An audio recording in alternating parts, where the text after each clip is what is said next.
Hello, everybody, and welcome to a new episode of the Angry Sunzone podcast. Where all your dreams will not come true. I'm Santo. I'm Sean. And I'm Alex. Yeah, and today we're going to be talking about a variety of different things. This is a normal episode coming after our favorite games miniseries. If you haven't checked those episodes out, I strongly suggest you do so. But at the start here, I got some business that I got to take care of first. Housekeeping. Yeah. So in last week's episode, when I was talking about Final Fantasy Tactics being my favorite game, spoilers for the previous episode. For all you crazies who watch in reverse order. Yeah, sometimes you subscribe to a thing and play the most recent episode. It could happen to you. That's true. But yeah, I forgot to talk about my favorite mechanic in Final Fantasy Tactics, my favorite game. And that's it's something that a lot of strategy RPGs have a problem with, in my mind, is ranged versus melee. Where sometimes it can be really difficult to balance that. Now, Final Fantasy Tactics does this in a really interesting way, where all of the magic in the game has a charge time. So, when you're charging, you take a bunch of extra time, and you also take way more damage, and its attacks going towards you are way more accurate. So, in this way, it's not like, for example, a game like Tactics Ogre, you can just fire off spells, and your MP regenerates every turn, just like instantly. It's a huge pain in the ass to catch up with a melee unit to actually kill a ranged unit. But in Final Fantasy Tactics, that's lessened by this system that makes the combat just much better, in my opinion. So, yeah, just needed to get that out there. I've been kicking myself for 2 weeks about that one. Right on. Yeah, interesting design choice there, making every ranged unit a charge, or every ranged attack a charge attack. Not necessarily. Like, archers can fire instantly, or archers are the one like physical version of the charge skill that they have, but pretty much all magic, which, you know, the magic in that game is pretty damn powerful. And like, it gets to the point where some of the like really crazy summons, it has such a long charge time that it'll come to your turn again before you're actually able to cast a spell. Yeah, I like that though. That's kind of cool because not only does it add some interesting tactical choices, but also it kind of fits the flavor for casting a big spell. Like, yeah, you know, you gotta put down your books, put down your runes, make a fancy circle. Like, you can't do that on the move. Yeah, I'm curious, like, there's been so many, like, character RPGs on, like, the PC and whatever that have been based on stuff like Dungeons & Dragons. But I wonder how many of them have, like, that kind of, like, concentration mechanic that some editions of D&D use, to where sometimes spells do have a, like, casting time. Or maybe not that, but there are some situations where if you're in, like, if you're prone or whatever, you need to concentrate. You pass a concentration check to cast your spell. Listen, all I know is that Venusaur needs to skip a turn to charge his solar beam. That's a good point. See, proper JRPGs. Does that mean that the concept? Okay, so what makes ranged versus melee dynamics balanced versus unbalanced? Like, what would you say is the key elements there? I mean, the key element is that range doesn't just totally dominate. Yeah, you can't have 100% hit and run. Yeah. Because then one unit can always damage the other, where the other unit can't. I mean, in some cases, like, you can have games where, like, the ranged units are just so good and without weakness that melee isn't even really a viable strategy. Right. Yeah. So, like, for example, in a game like Advanced Wars, the range on a lot of the indirect units are not such that you can't move past it with, like, a tank. Like, rockets have 5 range, but tanks have 6 movement, and they have 1 range, or whatever. So you're always able to close the gap. Yeah.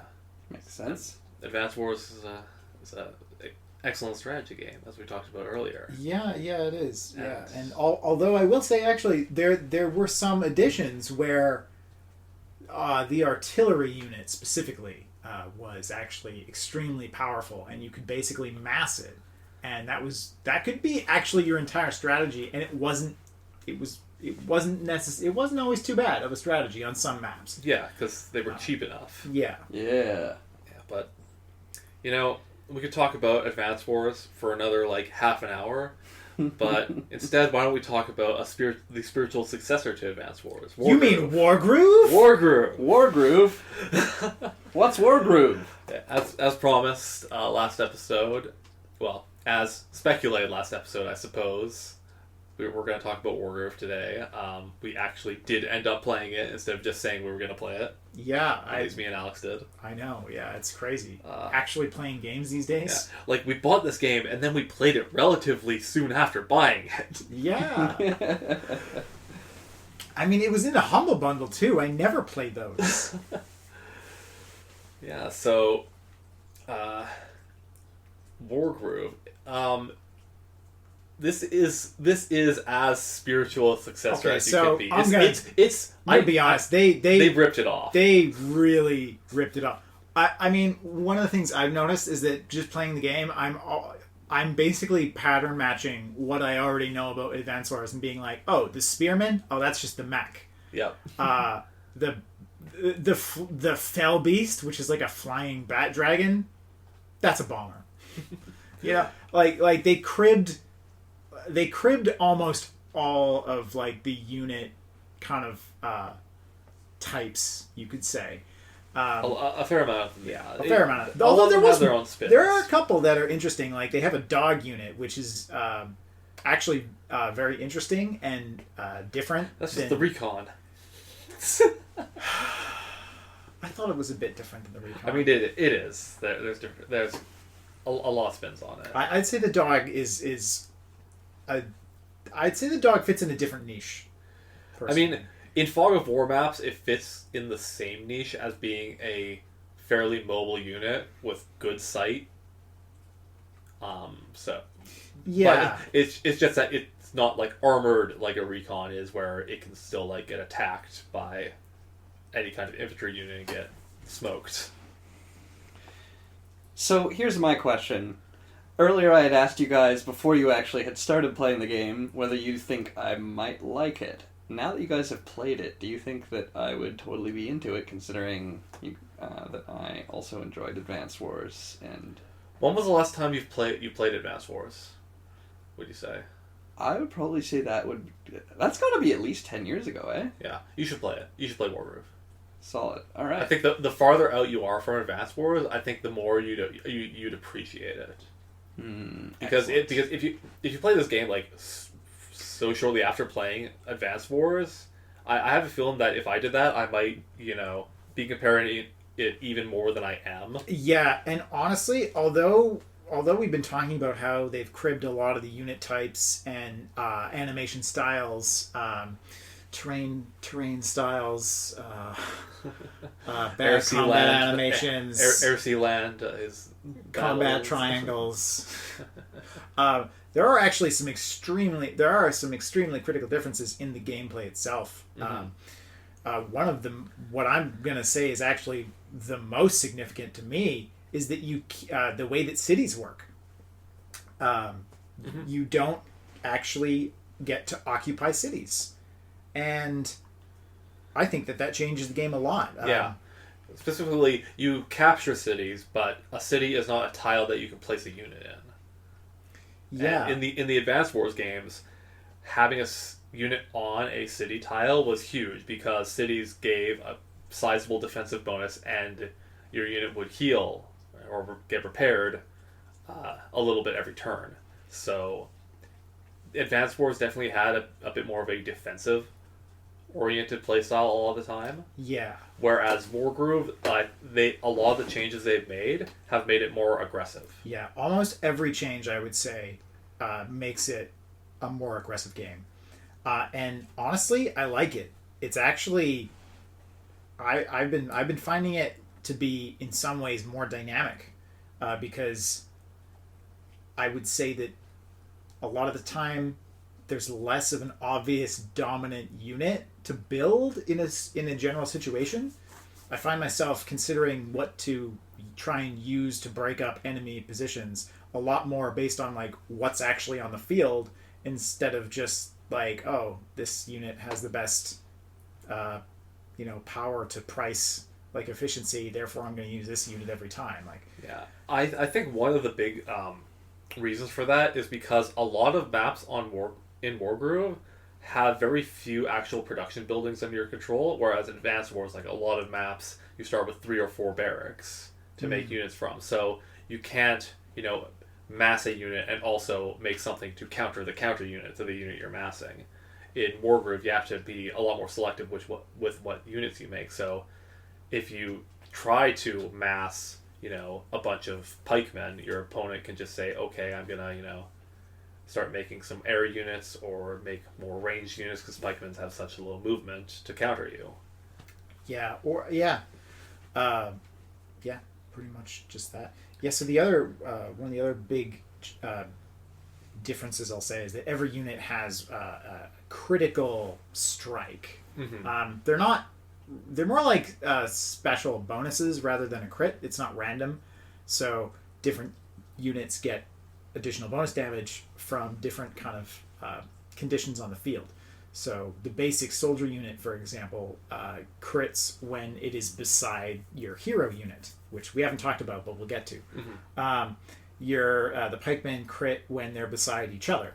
The dogs crit when they're surrounding an enemy, and so on and so on. And every single unit has a different one, and a lot of them are actually really critical to keep in mind because really critical. I like it. Yeah. If you use them right, they're the difference between an encounter going your favor and an encounter not going your favor, and they're typically all based on some very, very fine-grained, positioning relative to the enemy and your other units. Mm-hmm. And I found that was actually I've been finding that that's interesting. It especially like it makes combat around choke points in particular really tough to figure out how exactly you want to position everything. Right. There's a lot more repositioning to try and take advantage of the bonus damage than I would say you get in Advanced Wars. Totally. Where as in Advanced Wars, all you care about is the defense bonus for the terrain you're on, and a lot of different like grid-based RPGs. A lot of them, have terrain bonuses, but not necessarily positional bonuses.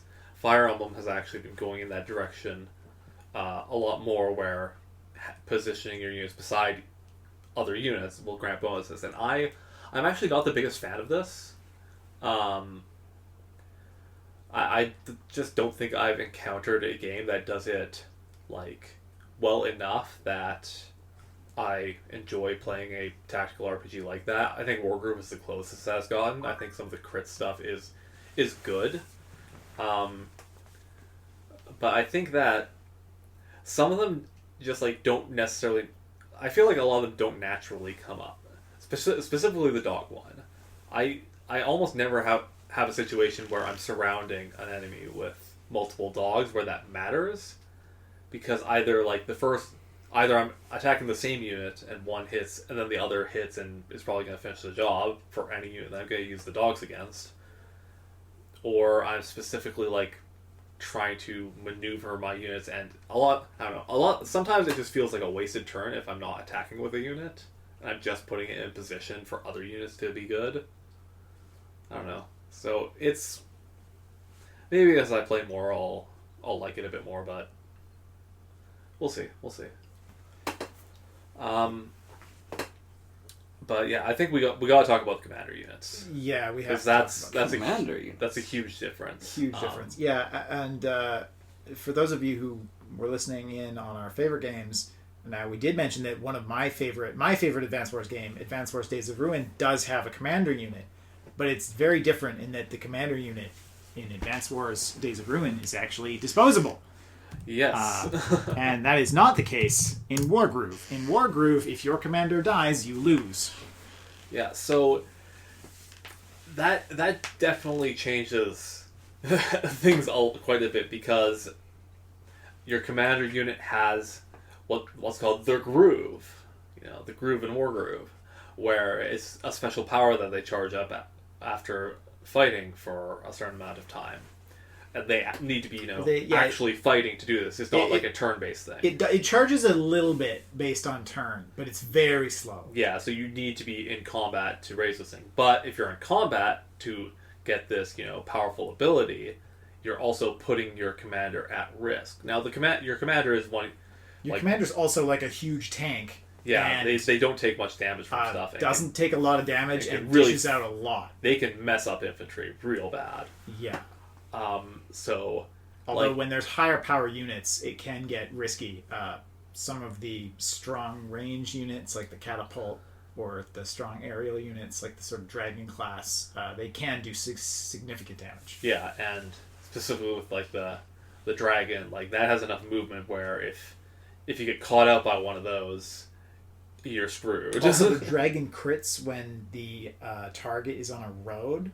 I had a dragon crit on my commander when my commander was on a road, and I think it did like 90% damage. Yeah, and like roads already provide no defensive bonus, so I've killed a infantry unit with a 3 HP dragon that was on a road. It was that powerful.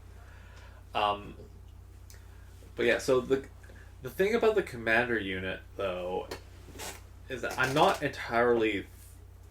I don't like the fact that they're not disposable. Because it feels like... to me, I'd say it almost feels like you're playing two games simultaneously, and you're not sure which one you actually want to be playing at any given time. Yeah, like, do I go after their commander, or do I go after their stronghold? Yeah, because there's also a stronghold building where if you destroy that, then you win. So. Yeah, and it's kind of funny because sometimes you can win really fast actually by just baiting their commander out and killing their commander early. Sometimes you can win really fast by baiting all their units out and then just sending some strong units like quickly, like some knights, which have high movement and fairly high damage, and just sending those straight to the back of their territory, which doesn't always work, but or a bomber or something like that. Yeah. But then, you have this sort of like decision of like, well, what are you even targeting? Yeah. Yeah, I don't know. Mostly so far, I've just been playing the single player campaign. All good. It was a moth. Oh. Moths are always fucking up our business. Oh, moths hate us. Yep. Moths. Thank God we're not playing any board games right now. Dive bomb that shit. Should we interject to that story? Because that's, by the way, an amazing story. Sure, why not? So we were playing... Which one? Yeah, which time? Because the first Santo's place. Which time at my place? It's happened twice at my place. The first time we were playing Power Grid, I believe. Yeah. And Power Grid is a game where you place your game pieces on the board matters a lot, and there's also a resource track that keeps track of how much which resources also matters cost, a lot. which matters a lot, and also requires pieces to be placed in a particular spot, and it's a bit fiddly sometimes to place them there. It's not like a slot that you can pop it in. They're just sitting on the board. And it was summer times, and my screen door was not a screen door. It was just a door onto the sun deck. So we had that open naturally. It's a sun door. Yeah. And fucking Moth came in, dive bombed the game like 3 times, scattered some pieces. It was that fucking strong. It was a Mothra attack. Yeah. Legit. Like, here's this board of Germany. Mothra's attacking the buildings. And eventually chased it out, but then we were just looking at the board like, shit. The game ended after that moth. We might have tried to continue. We tried. I don't know. Yeah. Well, the second time could have been way worse, because the second time we were playing Eclipse. Yeah, Eclipse is a board game with, 1,000 pieces? Maybe. Maybe. But like, take all I said about Power Grid, except every person playing has their own sheet in front of them that has, you know, Things 40 that matter. pieces on Yeah, them. their own resource tracker, their own tech tree, Their own like ships with equipment on them. yeah, their own ship customization, and then the you know hex grid galactic map, which you place hexes next to each other, so it's not one big board. You place the small hexes next to each other. And again, Moth just fucking everything up. Yeah, just like so, Space Mothra now. Yeah, and we ended up catching that one in I think it was a Ryan Coke or a Jack and Coke. Yeah, no, it was a Crown and Coke, I think. Yeah, it was Crown and Coke, and then like some book on top of the glass. Good times. Always visited by our moth overlords. Yeah, who, so now it's just like, I don't trust moths. Yeah, we've had a few other encounters with moths, but those were just the two from Santo's house. The 2 Santo board game moth attacks. God. completely amazing. Oh. And now they're trying to mess up our podcast. They're with us always. That moth was trying to bait you into clapping. Yep. He totally was. to create an edit point. But no, we got it, and we're keeping it in. Yeah. Oh yeah. So Getting all this high quality moth content. getting back on Moth track. 10. That's awful. Mothman prophecies. Getting back on track, though, the thing I want to mention about the commanders is that, you know, each of them has a different special ability, but other than that, they're the same unit.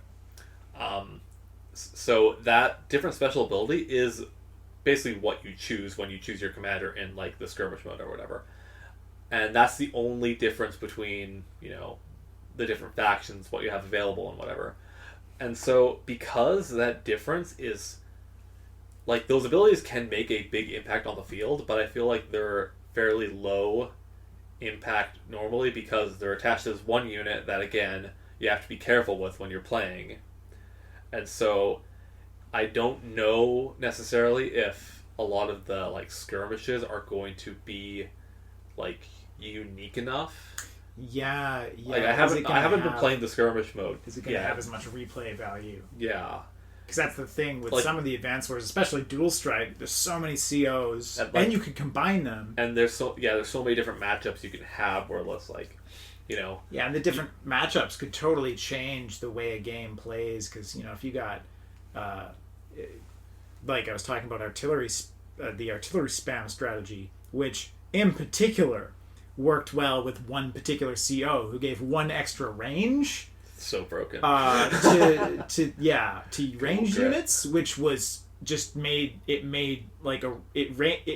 ranged spam strategy very strong.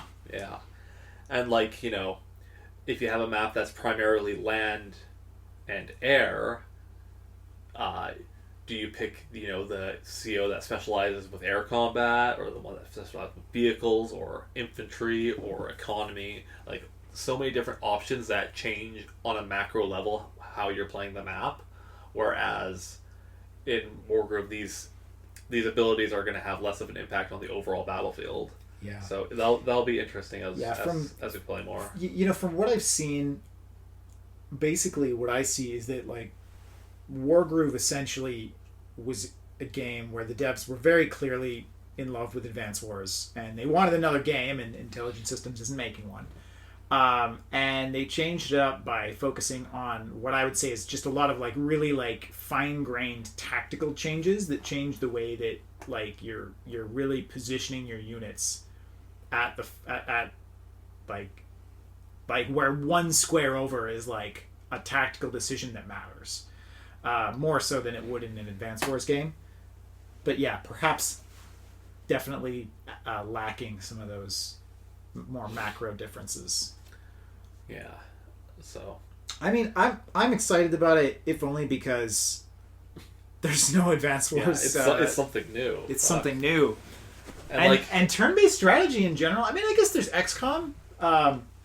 Yeah, but the thing is, XCOM kind of broke everything because after, XCOM Enemy everyone's Unknown trying to copy came out, XCOM. Yeah, like every turn-based strategy game is an XCOM light where there's cover systems and it's places a high importance on like accuracy of attacks.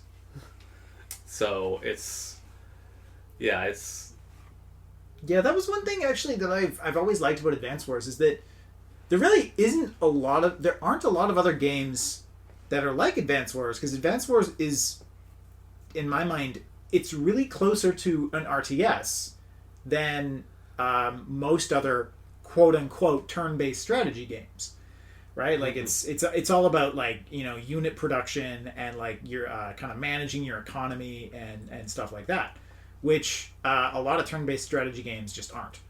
Yeah, well, a lot of turn-based strategy games have RPG elements to them where you have these individual units that you're progressing with over time. There's not a ton that I can think of where you're just commanding generics that are the same every map. Yeah. Oh. So there's this game, this very early strategy game. I think we might have actually played it, and it was very simple where you had two opposing cities, and you would just basically buy units for your city, and it was the order that you bought those units in that would kind of make the difference. Oh, that was a Flash game, wasn't it? Yeah. Yeah, I don't fucking remember the that name of it evades me, but I know that I'm pretty sure we've all played it, and since you remember it, yeah. I've definitely played my fair share of weird Flash strategy games, but I don't remember most of them. I only vaguely remember it. And it was interesting because there was nothing necessarily special about those units. They were all generic. But it was almost more like one of those wave... It was almost like a really simple wave tower defense, except like competitive. Yeah. Part of it was like it almost boiled it down that there was known solutions, I guess, in that game where if someone's sending certain things against you, you're going to want to counter it with the right units and at the right time. I think was the key there, because for example, you could buy a slow infantry unit and it would plot its way over to the enemy. And then you could buy a fast-moving bomber and have the bomber basically begin guaranteed to rain hellfire down on whatever tanks are in the way of the infantry, so they could keep plodding on before they get killed. Mm-hmm. So that was just a thought of the... I think that games have evolved since then, and I agree with you that I really haven't seen very many where it's only generic units. Besides, do we consider chess to be like that? You're not producing units in chess. Yeah, chess has no production. Chess has progression mechanics. Your pawn could become a queen. Oh wow! So chess has leveling up. It's true. But yeah, I think for me, I've mostly just been playing the campaign, so I haven't played much other than that yet. Yeah. I've played a few of the puzzles. Oh yeah, I played a couple of those too. Yeah. Those were fine. Yeah. I'm on Act 7. I'm pretty sure I'm pretty close to the end. Yeah, sounds like it. Do you remember how far you've gone? I think I'm near the end of Act 4. Okay.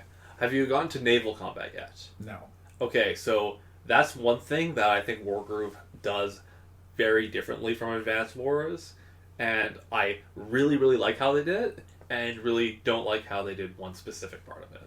So, it's got naval combat as well as the air and land combat, and I never really liked playing naval maps in Advanced Wars. Naval was always the odd one out in Advanced Wars. Because the thing about the naval fights, to me, the biggest problem was how damn expensive all the units were. It took so much to control the water, where if you tried to control the water and failed, you'd lose so many resources doing that in any map that had, was a combined map where you could, go around the land or use a bunch of air units.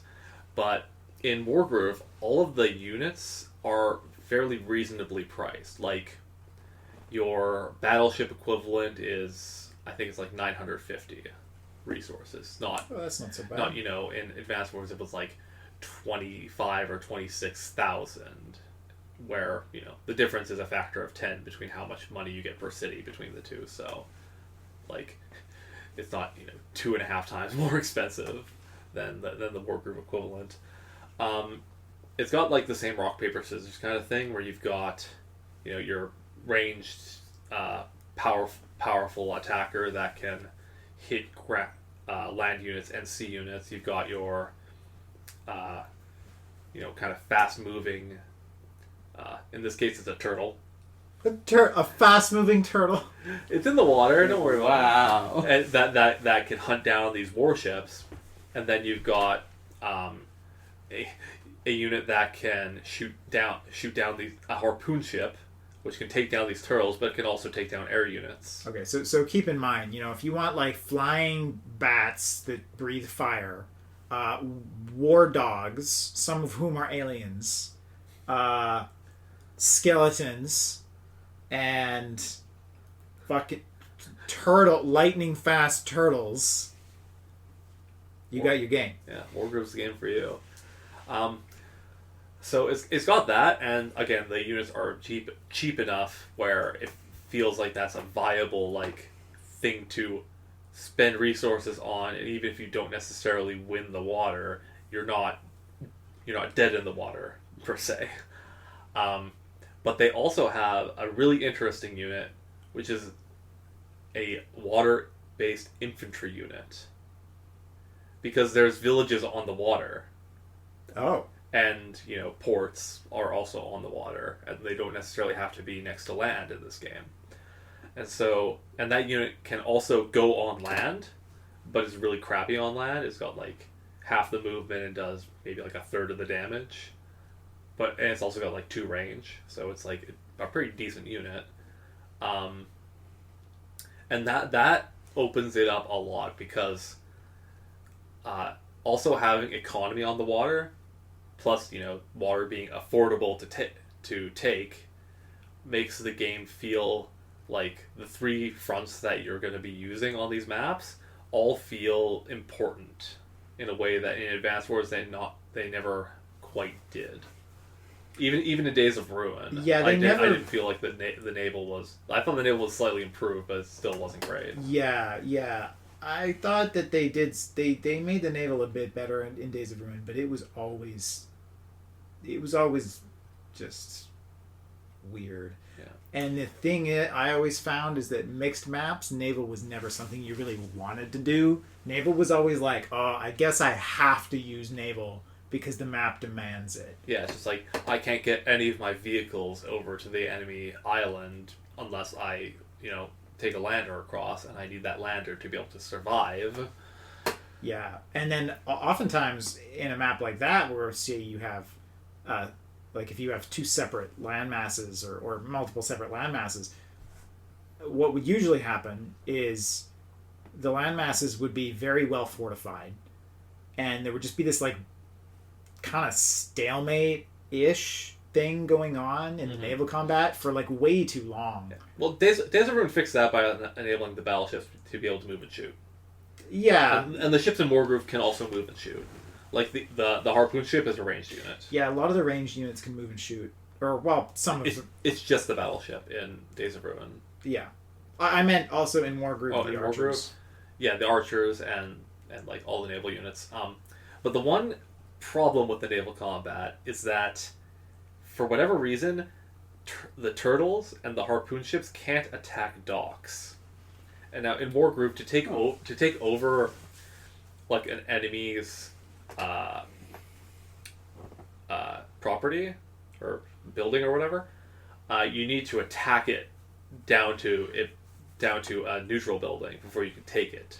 And the buildings also counterattack, and the counterattacks from buildings do not get weaker as the building's HP goes down. So yeah, some of them are actually some units are actually almost worthless at capturing even attacking them. Yes. Because like the dog is terrible at attacking buildings. Mm-hmm. You'll take way more damage. Yeah, and like dish out. and like basic swordsmen aren't great at taking over buildings either. You still need infantry units to capture these buildings once they're neutral, but a lot of the best units for breaking these buildings are, you know, the trebuchet, the knight, the giant. Yeah, which I think overall commanders are also very good at it. Yeah, overall I think that does work to make a more diversified army more effective, which I think is why they did it. Right? Yeah. Because they were clearly trying to push people away from just massing large numbers of the same unit. Mm-hmm. Thematically, it makes sense too. You know, to have the flavor of, you know, for example, trebuchets being good and giants being good, the commander coming in and storming the city. Yeah. Yeah. But just Thematically, very random sensible. dogs being unable to take a city. Yeah. who let the dogs out? Who let the dogs in? Yeah, but getting back to that means that taking ports, especially ones that are, you know, in the water, not near land, not like next to lands that other infantry can take it, means you have to have a merfolk unit, and the merfolk unit takes a while to take down a dock. Meanwhile, the dock can be producing turtles, which can wreck the merfolks, and turtles also can wreck the warships, which are the other thing that can actually deal damage to these buildings. So it's I wish that, you know, the other naval unit, maybe not the turtle because it's got such high movement, but I wish that at least like the harpoon ship could shoot on buildings, and maybe it was like okay at that, because it makes the dynamic feel a bit off, and it's pretty difficult to actually take enemy docks in that way. Yeah, that sounds like a bit of a strange design choice. Yeah. That's one thing I will say actually also. So obviously it's an indie game and it's a small studio, and the game has a weird mix of things that seem well polished and like a few things that are so obvious that I can't understand how they fucked it up so badly. Let's hear your take on that. Like the right click menu in this game, like you right click and it brings up a terrain view, and for some reason you have to go and click the close button, and you can't just click away out of it, and I don't understand why. It's like it's one of those simple. It's a small thing, okay? It's a really small thing. It doesn't have any meaningful impact on the gameplay, but it's just like the experience. Like if I accidentally right click, now suddenly I'm in this weird menu that I have to like move all the way back to the center of the screen and then all the way back over to the where I was using my mouse. I'm like, Well, that's why I use a controller. Yeah, come on, Alex. I'm using a controller, and it's been okay. Yeah, there's a couple things, like I wish it had this is a feature in later Fire Emblem games that they include, where you can flag an enemy and it'll always show their range of attack. yeah, Because like Advance Wars, I was just I played it enough that I just knew how far every unit could move and how much terrain affects all the units, but it takes a lot of time to get that comfortable with it, and so yeah. it's a bit more difficult. And yeah, I kept WarGroove wanting to do that in WarGroove, mm-hmm. and I was frustrated that I couldn't, especially because that's been in Fire Emblem enough for long enough that the devs should have been able to crib that too. Maybe they never played the Fire Emblem games. Maybe they were only Advance Wars. Only Advance. How much randomness is present in the game? Honestly, not that much. So the same amount that usually exists in Advance Wars, to where each attack has a small damage range. Like you could be doing like between 35% and 45% of the unit's HP. It's usually about a 10% spread. Luckily it doesn't have commanders like Nell, who's just like, I will shoot this gigantic tank with infantry bullets and kill it if I roll well enough. Yeah. Not much randomness, which yeah. for any type of competitive strategy game is a good thing. Yeah, it's really it's just enough so that you're not always, if your attack is just enough damage to kill the enemy. Like, it might survive or it might not. And so, but if you're like overkilling, if you're doing a lot more damage to the enemy, then it'll always die. Yeah. Like the randomness is subtle enough that you might not even really notice it if you weren't paying attention. It really only bites you in certain things. Like, I have had it bite me once where I was like very close to being able to kill the enemy commander, but it ended up taking me an extra turn because of the randomness, and I got an A rank when I probably should have gotten an S rank. And taking out buildings sometimes can really mess you up because, again, the buildings counterattack at full strength even at low HP. So I've had, attacks where I'm with, a dog unit where I'm either going to kill it and take 0 damage on the crackback, or I'm going to put it to 1 HP and take 50 and take half my health on the crackback. So yeah, there's still that, and I'm not entirely sure if that should be in the game or not, but it's, I don't know, it's fine, I suppose. Yeah, I think given the lower number of production facilities in most of the maps, and just the general, like the fact that the board can be like a bit more sparse because you're meant to focus more on having the right units instead of just massing so much. I think that's probably why they did that. Or it's just they did the thing Advance Wars did. Oh, I mean, there was no counterattack though, was there? I don't remember that. In Advance Wars? Yes, units. When you shot at a unit, the unit shot. No, I meant with the buildings though. Not with the buildings. Sorry, with buildings. Yeah. Yeah. One other interesting thing with the buildings is that you use the building's HP to reinforce your units. Oh yeah, that was the other. Yeah, that was the other thing that makes it a lot more difficult to just sort of camp out around a city, because even if you have the gold, a city starts with half of the HP of the unit you captured it with. So if you capture with a 10 HP unit, you get a 5 HP city. You capture with a 3 HP unit, you get a 1.5 HP building, which is likely to just go right back out the window if it's under any threat whatsoever. Can you reinforce a city with other units? No. The city just regenerates at 1 point per turn. Yeah, so when you're taking enemy cities, you can't just like rush in one unit and like capture a neutral city and say like, okay, I'm gonna have this city for a few turns. I'm guaranteed basically to get this income.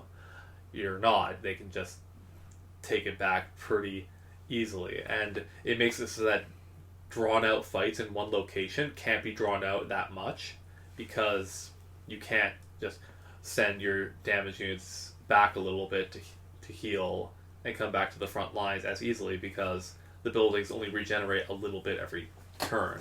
Yeah, healing is a lot more difficult than it was in Advance Wars. Unless you have the wizard unit. Yeah. Which the wizard's alright. Yeah, and a couple of the units have special abilities that you can spend gold for. Like the wizard unit can heal a small area. The fighter jet equivalent in this fantasy game, the witch can hex units in a small area, which does just a flat, 10% damage, or 1 HP damage to them. Yeah. I have had that backfire though because it does 1 HP, but because the health values in this game are actually represented by a 100% scale, like a 100-point scale, it does 10 damage. I had an enemy that was at 11% HP, so I hexed and I'm like, oh, I'm gonna kill this unit. Nope. Oh shit. Yeah. So you got although a 1% health unit in this game is utterly worthless. It was their commander. I thought I was gonna kill this guy. Oh shit. So, yeah. Yeah. It's interesting. I like that it's trying to bring some new ideas into what is effectively a very small micro genre of turn-based strategy. And then, I'm excited to do some multiplayer soon. Yeah, I'm curious to see what that's like, because a lot of the campaign maps, you start off at a pretty big disadvantage to the enemy, and just kind of have to utilize the fact that the AI is not the best. Yeah, to it. the AI. My favorite way to game the AI is that the AI loves to go after your commander. I'm glad you also discovered that fact. To the point where you can just, because the commander can tank a substantial amount of damage, a very viable strategy for when you were massively outnumbered is to just put your commander basically right out front to bait everything to attack the commander, and then heal the commander with a nearby building or a wizard. And it's honestly just feels like the most cheeseball dumb strategy sometimes. Yeah. But the AI falls for it every single time. And just baiting with your commander is also it's a great way to just stop an enemy choke point, because they will come out to you. Yeah. So playing against other people, in the campaign, we've mentioned that this game feels a lot more aggressive with a lot of their design decisions. I don't know. Some of that might also just be the AI being. It also being might, what it yeah, is. it might be an artifact of the campaign maps and the AI. To be fair, if you think about real-life tactics, if the United States placed their commander-in-chief at the front of their military front, I'm pretty sure all the enemy units would head for him. Well, that's the thing. Yeah, but in a would the enemy units suicide themselves against him, though? That's the thing. In a multiplayer game, so against the AI will make clearly boneheaded tactical decisions where they just completely give up a well-fortified choke point when they had no chance of actually killing the commander because there was a 10 HP building right beside the commander or something. This is starting to sound more and more like real world history to me. But I feel like some of those, obviously you could bait a real person into attacking the high-value unit that will win them the game if they kill it.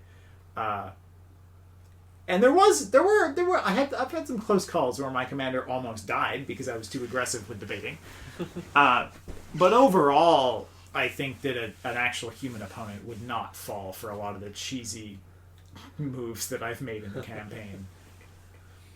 Right on. We'll see. Anyway, yeah, I'm sure you'll hear about it later. Yeah, once we play it some more. As we play a little bit more. I've actually got a segue before the main topic. I saw the main topic. Yeah, we're going to be talking for another 2 hours.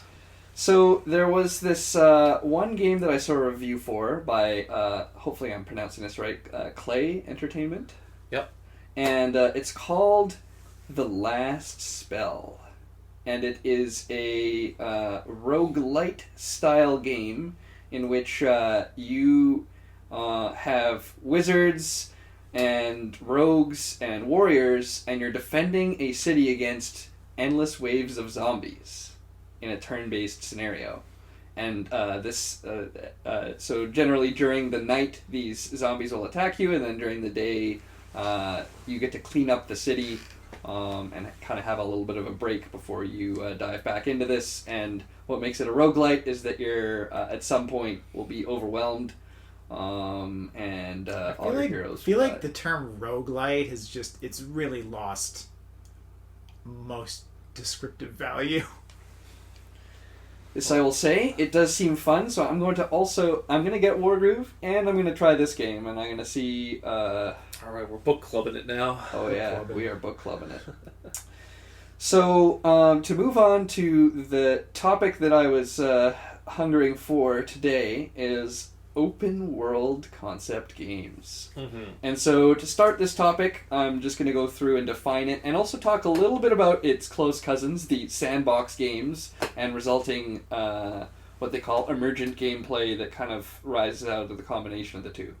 So open world game is we can call it a concept, but it's in a way it's a game mechanic where you've got your virtual world that the player can explore, approach different objectives freely, and it's really going away from linear and structured gameplay. So a good example of linear and structured would be your old school Mario levels versus Super Mario 64 might be one of the precursors to what we would or even a potential member of the open world gaming club? I I would know say about it's a that. precursor, more so than the main one, because they still had the concept of the different Kind of, levels yeah. and the Yeah, overworld. and I guess you could get It- different stars. Yeah. In Super the- Mario in the 64 is a various non-linear levels. game.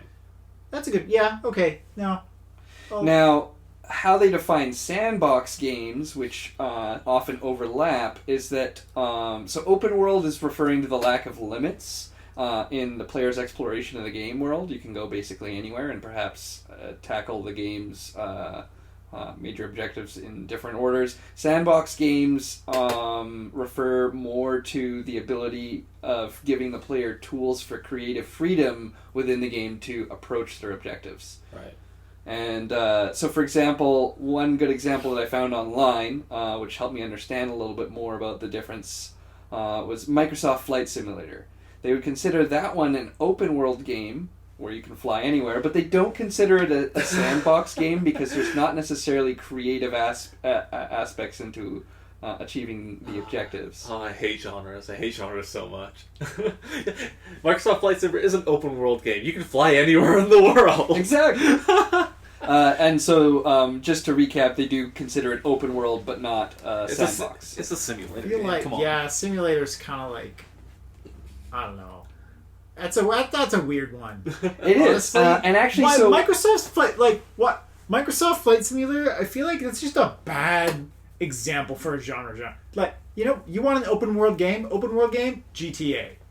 and we'll get to that in Okay. a moment when we talk about the genre-defining games. The last one I thought to mention is Emergent gameplay, or Emergent games, and that one that I've been able to find a more concrete definition is a combination of open world and sandbox mechanics that lead to emergent gameplay with complex reactions that happen from the interaction between all the gameplay elements. Grand Theft Auto is a great one where you have your open world with a city where not only are the citizens interacting with you, the player, but sometimes they interact with each other. For example, when they have a car accident and then they get into a brawl out on the street and one of them might punch you in the face, you punch them back and now you're part of this emergent interaction that's happening before your very eyes. Or when you're in a police chase and you're crashing around and having all sorts of chaos happen around you, and it's having feedback loops within the open world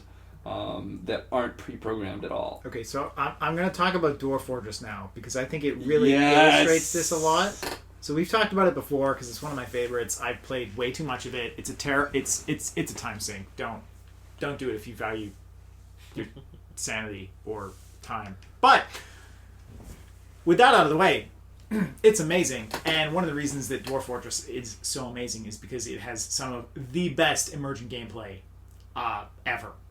Oh yeah. We talked about the baby mace baby club story a couple episodes ago. So if you want to hear about a warrior dwarf wielding her baby as a weapon, please go check out I think episode 2 of our Episode 1 of our favorite all-time games. But yeah, I'll relay another story. So this one time in Dwarf Fortress, which is kind of both, it's more of a sandbox game, I would say, than open world per se, because you don't really control a single character as such. Though there is, it's more like it doesn't have the same. Dwarf Fortress is kind of about exploring, quote unquote, but it's not actually about exploring. It's not about exploring. It's about carving. It's about carving your fortress into the mountain and depths of hell. You're not seeing what there is to see. You know what there is to see. Rocks, more rocks, and Elder Deep Fiends. Yeah. Speaking about monsters from the deep, so I had this one fortress where I embarked and it had a cave system. I thought this would be cool to embark into a cave system. There were some giant spiders, of course, and I saw those. I took precautions. I had a nice barricade, and I had a nice barricade with grating. I built grating into my walls so that I could have archers with crossbows who shot the giant spiders from complete safety, because obviously this cave system had a lot of the deadly creatures, the giant Concerning fauna. giant spiders, which were merely but one. And the fortress was going pretty well. Had a reasonable number of dwarves, maybe 20 dwarves, maybe like a year and a half in to the fort. And then the thing is, so there are legendary creatures in Dwarf Fortress that can appear. And there was this one legendary creature that arose from the depths of the caves, and it was a pterosaur made of steam. Now, What? yeah. So obviously, that's a very interesting mythical legendary creature, and it came up out of the caves and went straight for my fortress. And the thing is, I thought I had a really smart defensive system here. I've got grating, right? I've got grates, bars and grates that I can shoot through. No monster can go through those. Flying creature made of steam went right through it. And it makes perfect sense. It's made of steam. It can move through grates. Like, that's a very interesting interaction that I never would have expected. How do you kill a steam monster? Did you? So right off the bat, this monster, it starts just it kills my entire military right off the bat, because I had them stationed there because I didn't think it was going to be able to go through through my defenses so easily. So the military's all dead right away. That was maybe 4 or 5 dwarves out of 20, 25. It quickly got into the mining operations, which were nearby. And also I thought the miners, since they're a bit stronger, they have higher strength from all that mining, I thought they would be able to maybe help. They fell rapidly next. At this point, most of the other dwarves, I've sent everyone to try and attack this thing, because I know that it's either I kill it or the fortress is over. And everyone tried to equip weapons, and pretty much everyone with a weapon died. Was taken out by the steam monster. And at one point, though, one of the civilians was killed, and it was very heartbreaking for his best friend. See, the Dwarf Fortress game also simulates relationships. And my soap maker was enraged. Now, in Dwarf Fortress, enragement is a state that confers a whole bunch of stat buffs, but also makes the dwarf insane. What that means is that a dwarf that's gone berserk will kill everything around it. Everything, including other dwarves. But they're very strong, and they can take out things which would normally be far, far outside their ability to fight. Oh, wow. So my soap maker, having seen his best friend be killed by a steam pterodactyl pterosaur, which whatever that looks like, he was enraged and went berserk. And he goes to this thing, and he's covered in his friend's blood, and he punches it to death with his bare hands. And Amazing. he's now covered in his friend's blood, and he then takes some soap that he had made and uses it to rinse off his friend's blood in the puddle that was left behind as the corpse of the steam pterodactyl monster. Oh my god. So I just love this story. Like, there's so many weird mechanics just interacting to give this epic last stand against a mythical beast that has invaded my fortress. You've got this crazy interaction where the steam modifier on the monster made it able to go through walls that were not solid but rather grates. Makes sense. You've got the social mechanics conferring a stat buff during this last stand where most of my fortress was slaughtered. I think I had he was one of the only He was one of only maybe 6 dwarves that actually survived this brutal onslaught. You've got this weird combat. You've got the combat system, which is very strange, but also leads to interesting stuff happening. And then you've got like a water corpse from the steam monster, and then the soap maker uses the soap he made to clean off his friends that made him enraged, his friend's blood, in the monster's corpse, which makes sense because it's a puddle of water, which is the perfect corpse for steam. I love it. Amazing mental imagery to capture that. It's just it like I like to imagine it almost as if like everyone tried attacking this steam monster with weapons and it didn't work, and the soap maker gets enraged and comes in. You fools! You need to hit it with the soap. The soap will wash yourself in the monster to kill it. Oh man. Like to me, like that's what emergent gameplay is. Like, I think emergent gameplay should almost be called unintended gameplay. It is. Because it's just like it's mechanics interacting in a way that the developers could not have foreseen. Well, sometimes the developers do foresee emergent gameplay that can arise in their game, but the player is not directed towards that gameplay. For example, in Grand Theft Auto, that's probably one of the games that I've done the most emergent gameplay with, where I just did a bunch of weird things just because I could. Like, let's try and get as many cars piled up in this one location as I possibly can. There's nothing in the game tells you to do that. Nothing in the game rewards you for doing that. But it's something you can do, and I had fun doing it.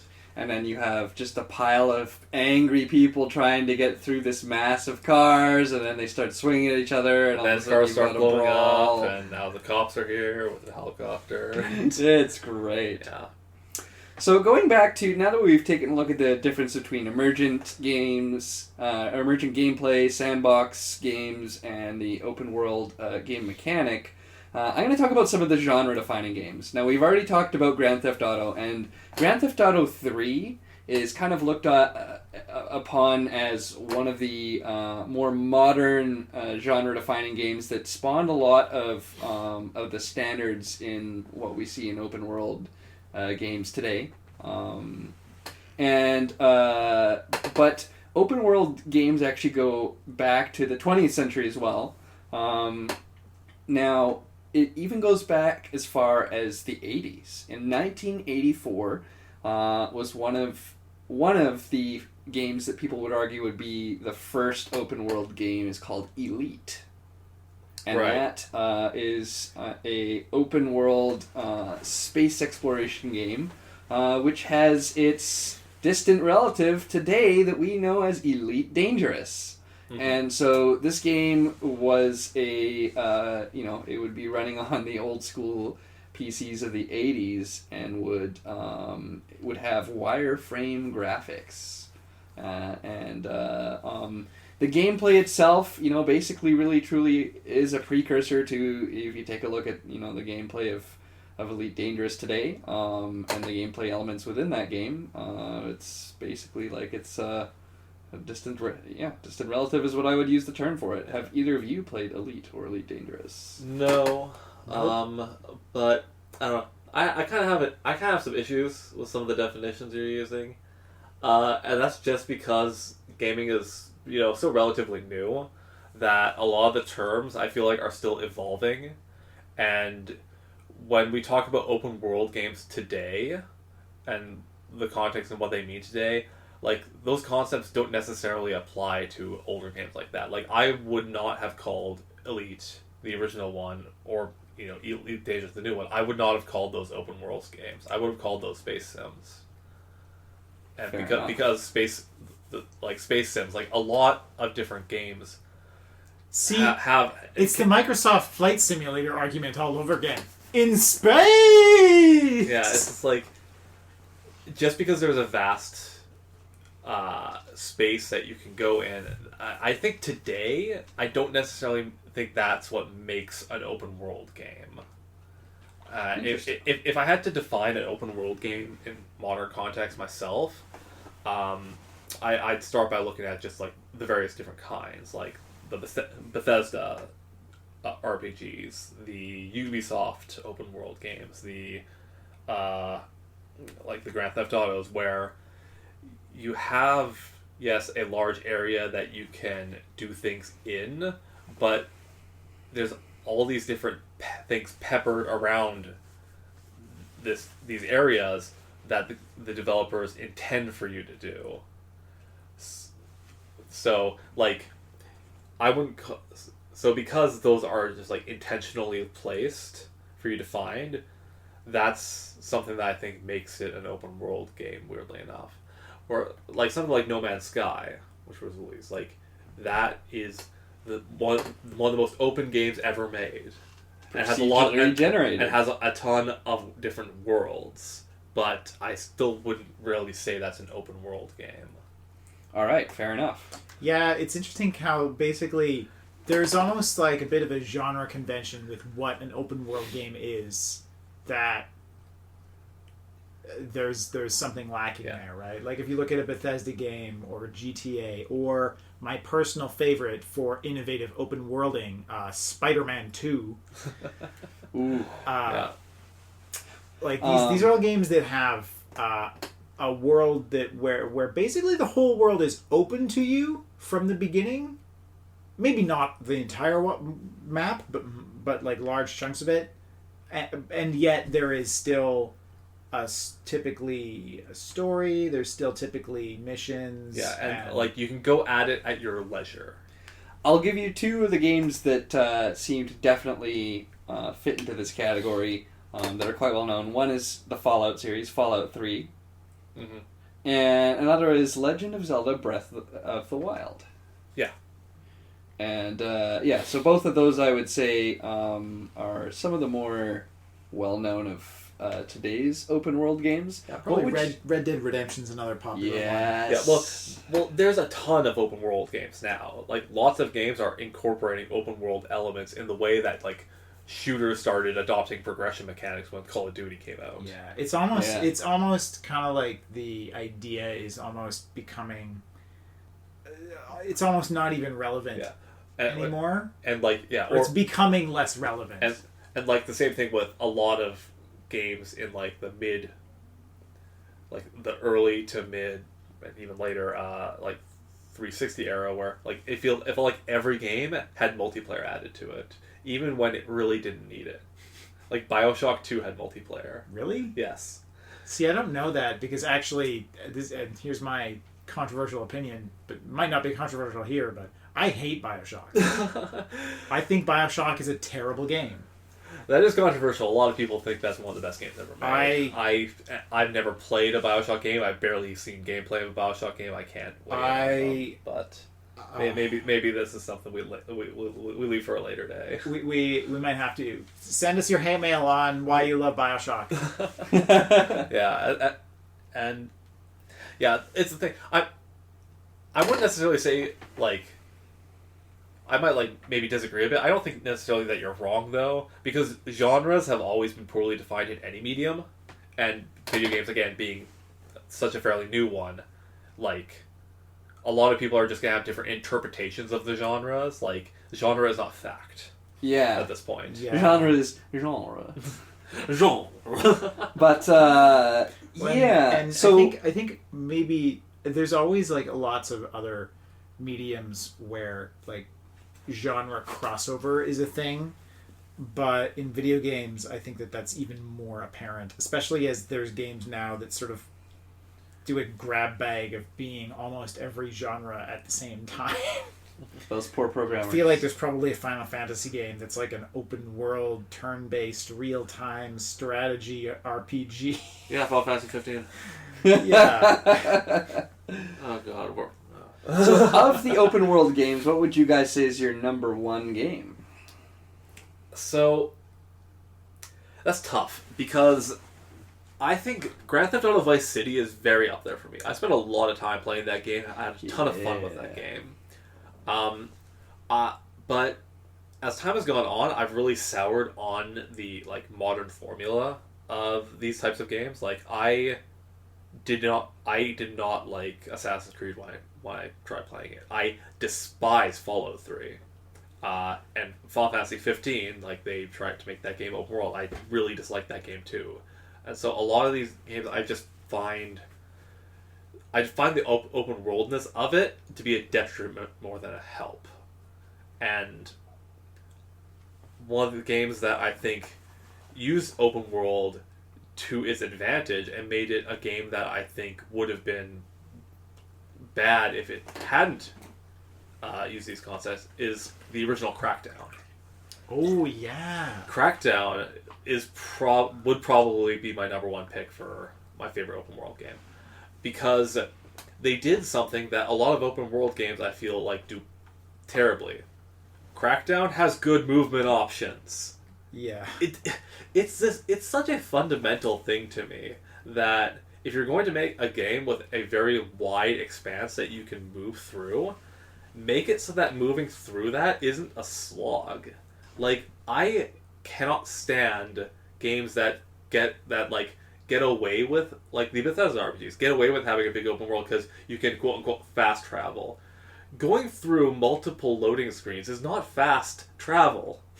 It's slow travel. Yes, it's faster than walking the entire way, but like, it makes it so that those games are, for a game about exploration, I shouldn't be traveling between places through loading screens if it's supposed to be this open world game. That just it defeats the entire point. Yeah. But in Crackdown, you're on your feet.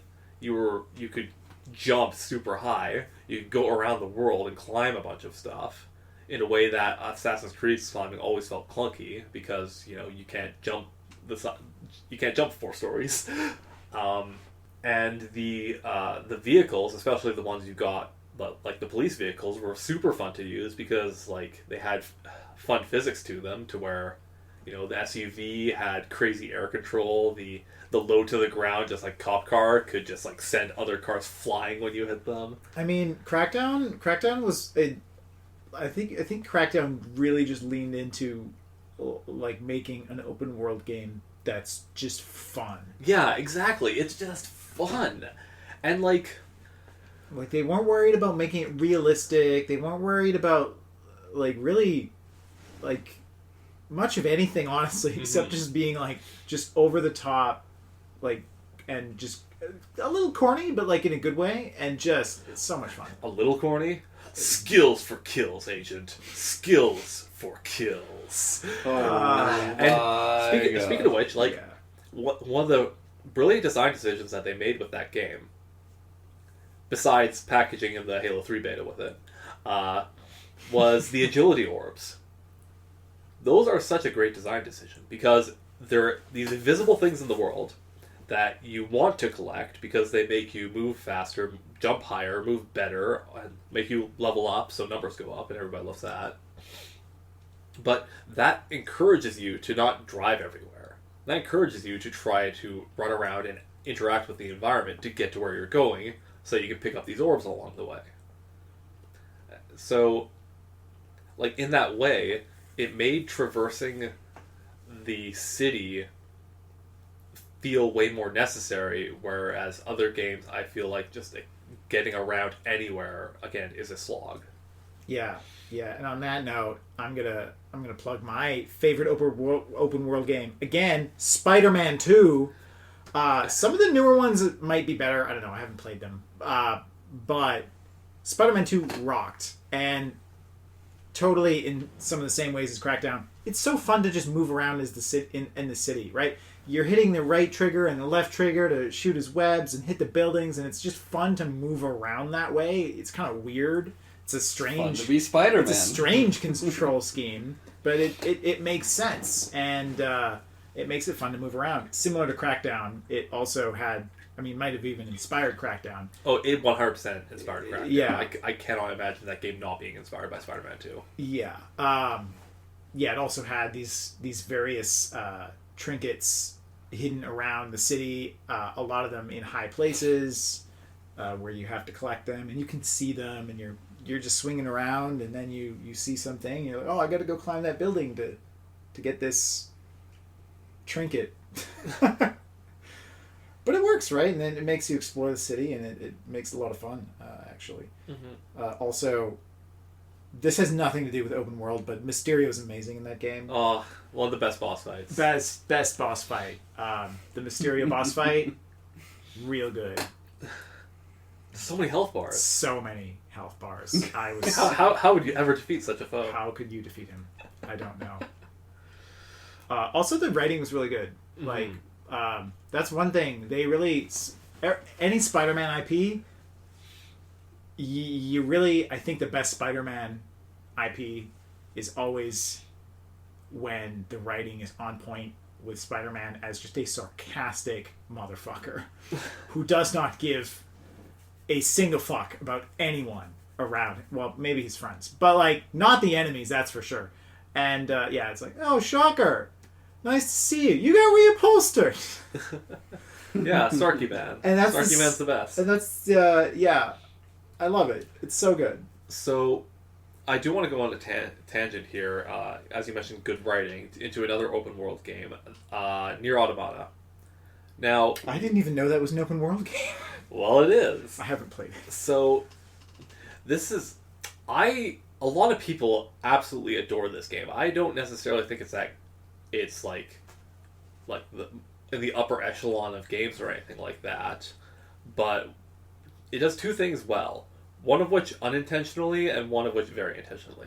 Unintentionally, it was somewhat of a budget title, so the areas are actually like a lot smaller than most open world games are. It's still open, and there's still like, you know, if you're in this like city block, like multiple city blocks, you can like go around the, you know, high rise whichever way you want. It's still open, but the smaller scope of the areas, again, it made it just more easy to play, easy to get to where you want to go without it just taking forever. But the one thing that it does do extremely intentionally is that the writing is amazing.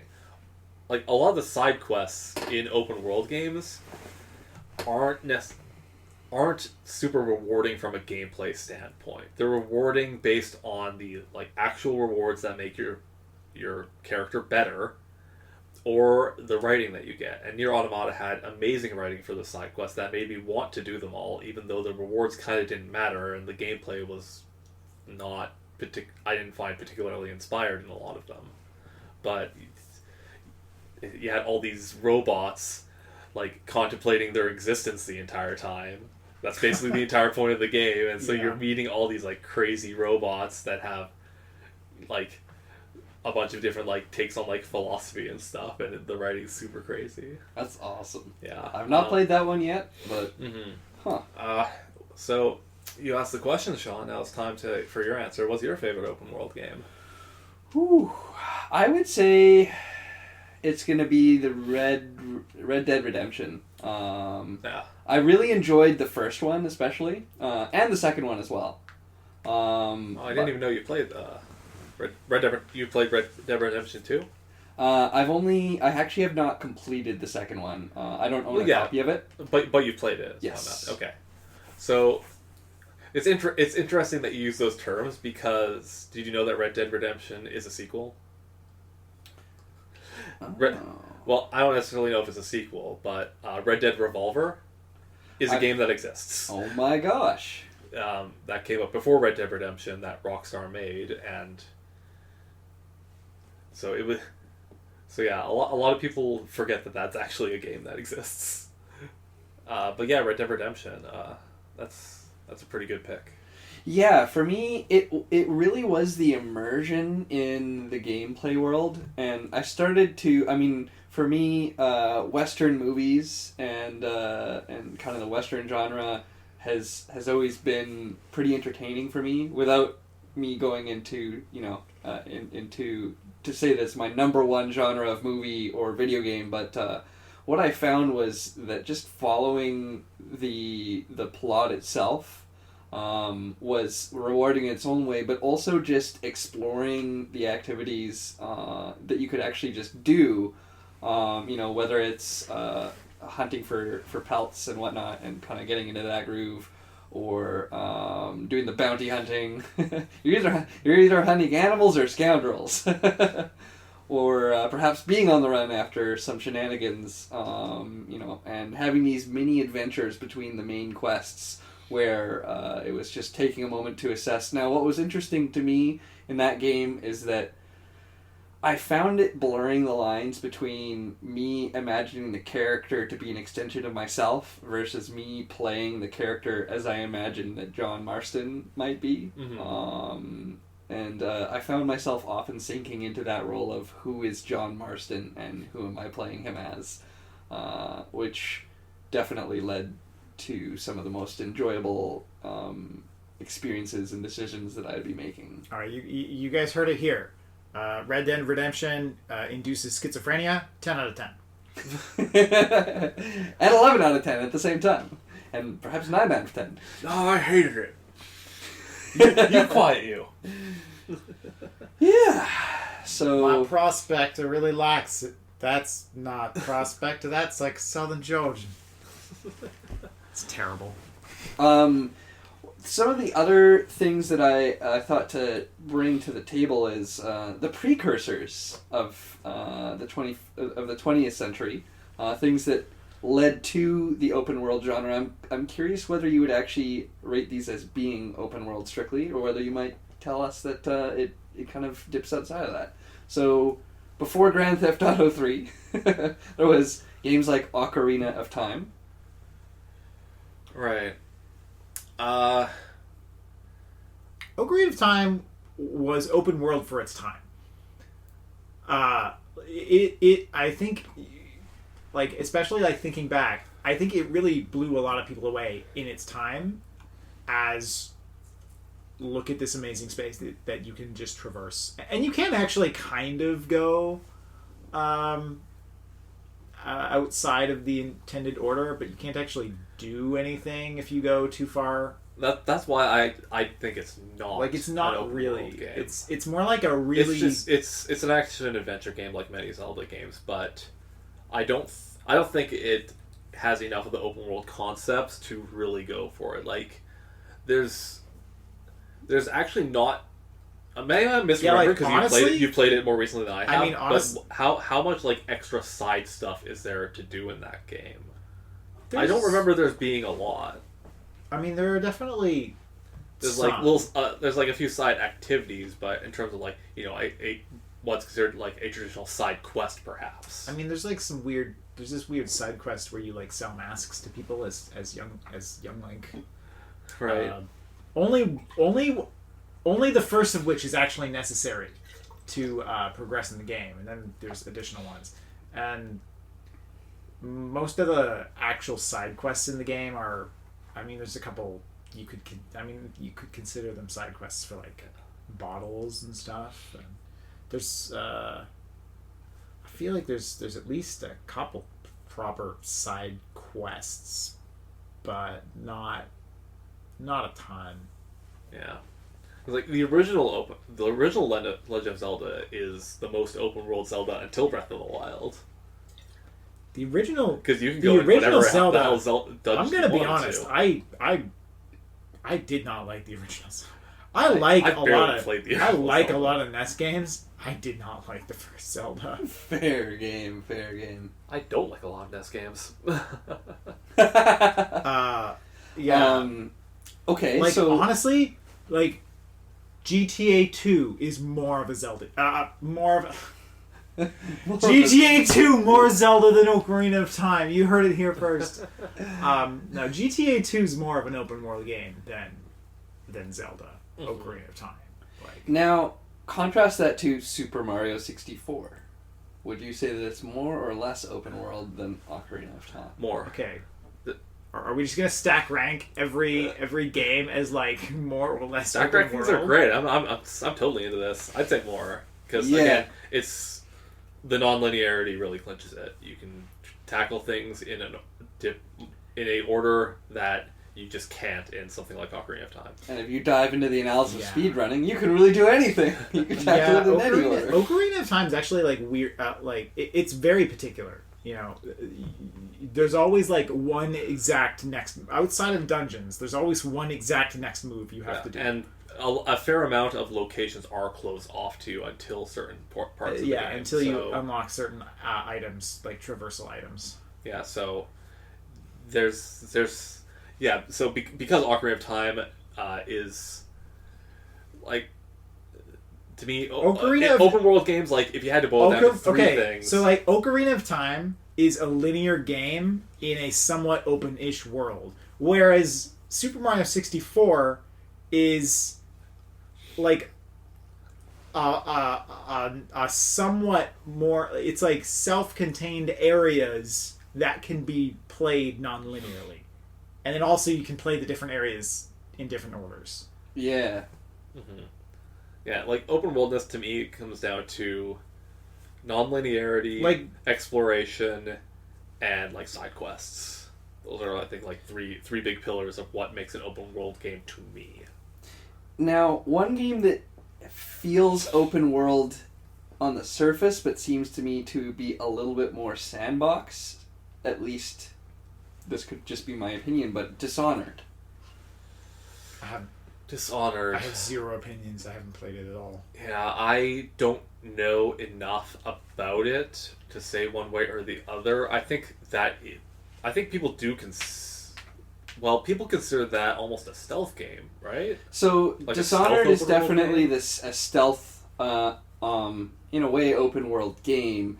Now, what kind of pushes it away from complete open world is the sense that there really are levels that you have to play in order, but the manner in which you play those levels is completely open in the approach that you use to achieve your objectives. Yeah, like, I think that can make it be considered an open world game. Like, a lot of games that people do consider open world games now, like, do have linear paths to them. Yeah.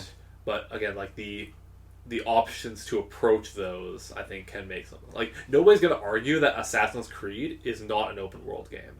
That's just how it is by definition now, basically. But you still have to, kill this person, then kill that person, then kill that person, right? Yeah. So.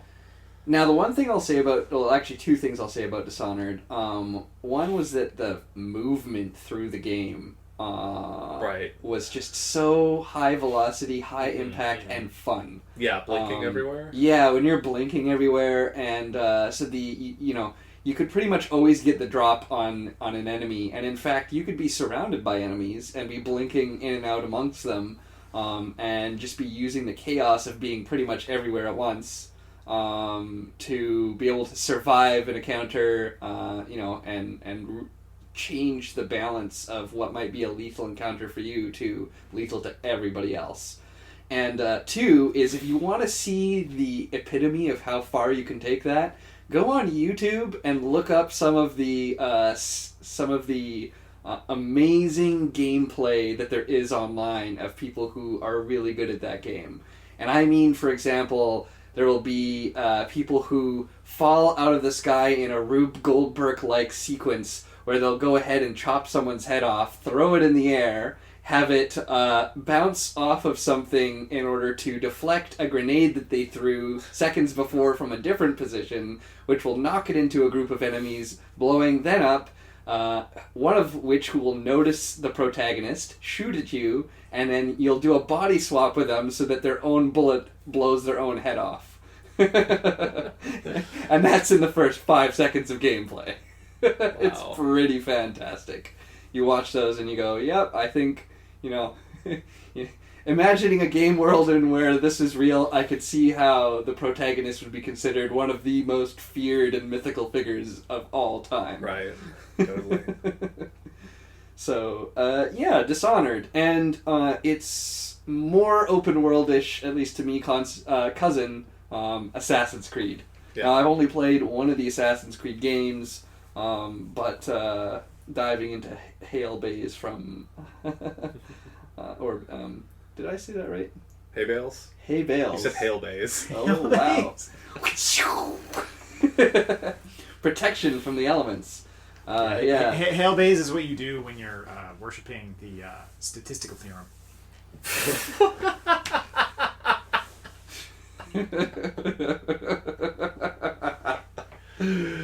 It's very important, otherwise the stats don't come out right. Oh, wow.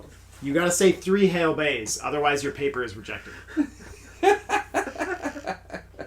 Yes.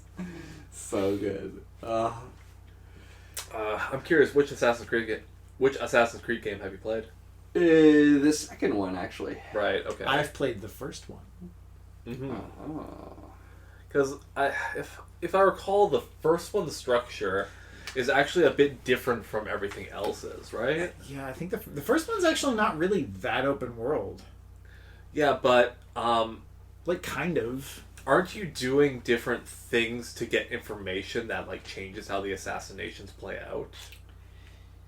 I believe that's the case, yeah. Like, I thought that I've only played a bit of 2 before hating the movement so much I stopped playing it.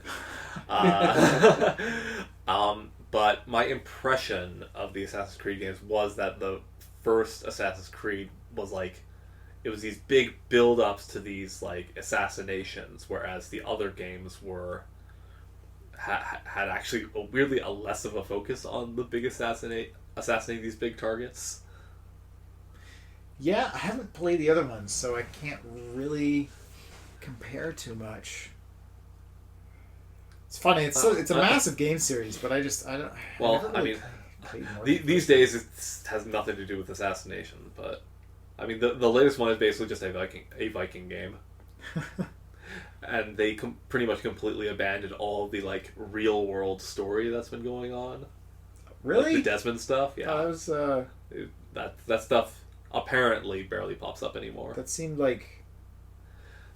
Except for Kind of Assassin's interesting. Creed Black Flag had a really hilarious setup because the real world stuff for that was you were working for Abstergo Entertainment, a game developing company. And so you were going into the Animus to do like practical research for the game that they were going to make or something weird like that. Wow. I think that's how the premise went.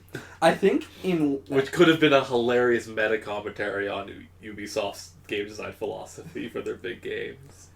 Because, like, holy shit. I think in at least one of their games they have historical mode where you play it and all of a sudden it turns into less of a you're trying to assassinate people mode and more of a learn about the history of the time period you're in mode. Right, yeah. Assassin's Creed 2 you can play in Italian, and my cousin from Norway really likes the Assassin's Creed franchise, and when they came over to visit once, they were playing the game, and my dad was watching, and my dad's Italian. So, and the game takes place in Italy, like Florence, I believe. And so they were playing the game in Italian, which was pretty cool. Yeah, so Assassin's Creed Origins had Discovery Tour Mode, which is actually its own standalone version of the game in addition to being a game mode. And you would walk through and follow the Golden Path without any interruption from quests or enemies. And so long as you followed the Golden Path, you would receive a audio commentary about the world around you, like a tour guide. So Cool. yeah. That's that'll I think I'll cut it off there in terms of wrapping through around and within the open world games concept. Yeah. Like, I think the next open world game I'm likely to play is Horizon Zero Dawn. I ended up buying it on sale because Sony actually discounts their games, unlike certain other Japanese companies. And they actually, I don't know if this promotion is still going, but they've been giving away games because of COVID. And they gave away Horizon Zero Dawn and its expansion on PS4. So that might actually still be going on, but I'm not sure about that. Their play-at-home campaign or whatever. And that might be a make-or-break game for me, whether I play like modern open-world games, because so far, a lot of the ones I've picked up and tried, I've just bounced off them completely. But this one, it's a new IP in a pretty interesting setting from a studio that is Guerrilla, I believe, and they previously made the Killzone games.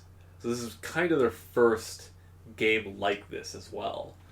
So I'm hoping that it does enough like interesting new things, and also like a lot of people really like the game. So I think I'm gonna try to play that at some point in the future, and hopefully it takes. Yeah. Yeah. I guess we'll find out next time. Not next time. In the near future. Next time at the Angry Sun Zone? Pad cost. Pad cost. Definitely not next time. I'm pretty sure we could have an entire episode that's just my backlog, where I describe the games on my backlog and why I picked them. Let me just open my Steam. Yeah. Well, the difference is that you've probably bought way more Humble bundles and other types of bundles than I have. I very rarely buy Humble bundles. That's true. I've bought a lot, and usually I buy the Humble bundle for like 1 or 2 games, and there's other ones that I'm like, oh, this might be interesting. Sometimes I'll buy it specifically for something that I don't end up playing. I bought the Alan Wake games years ago. I've still never played any of them. That was a smart move for a period of a few years when they were off sale. I think they're back now. Wait, they weren't on sale? Or they weren't for sale? Dude, licensing's weird. Like, Marvel vs. Capcom 3 was taken off sale for a while. The whole point of Alan Wake was that they lost the rights to... So wait, you're telling me Alan Wake, which was just a Max Payne game without Max Payne because they lost the rights, had rights problems. Yes.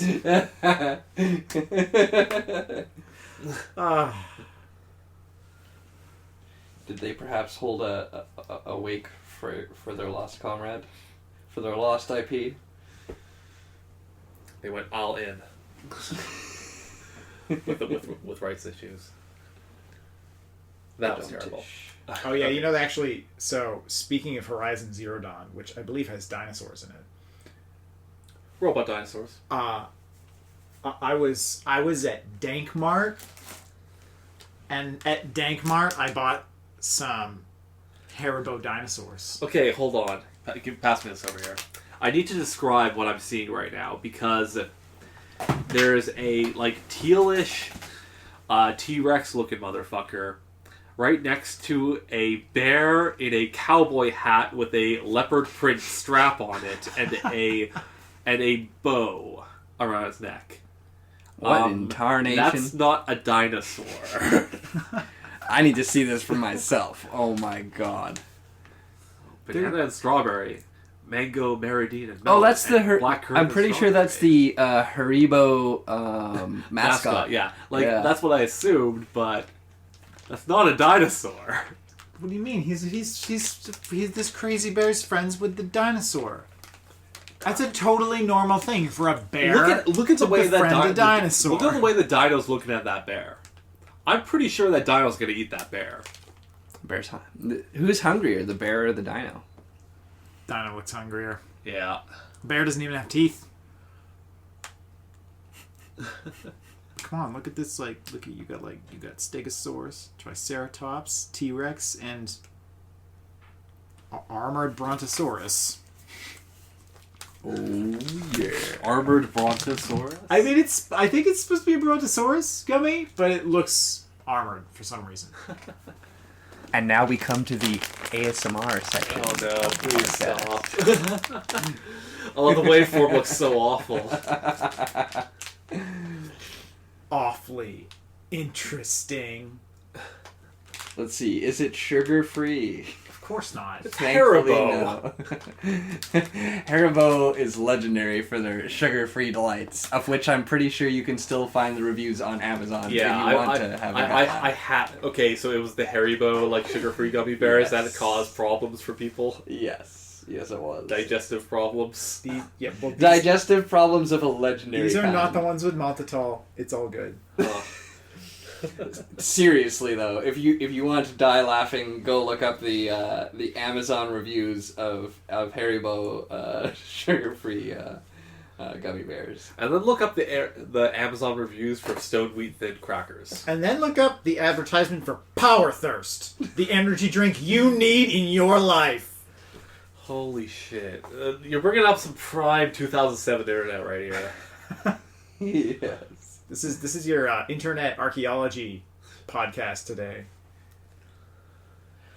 Dear Lord. Alright, well... Should we wrap up this crazy podcast? We should. We're devolving from into games to food. into time to madness here. Madness. Don't bring back 2006 internet. This is Angry Sun Zone! Signing off.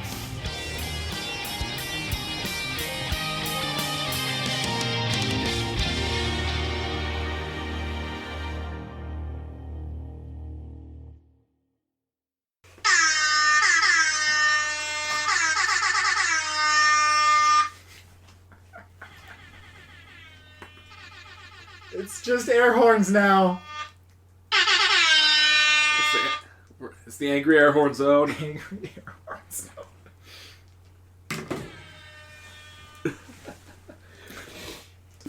It's the goddamn it. Oh, what? I hate it so much.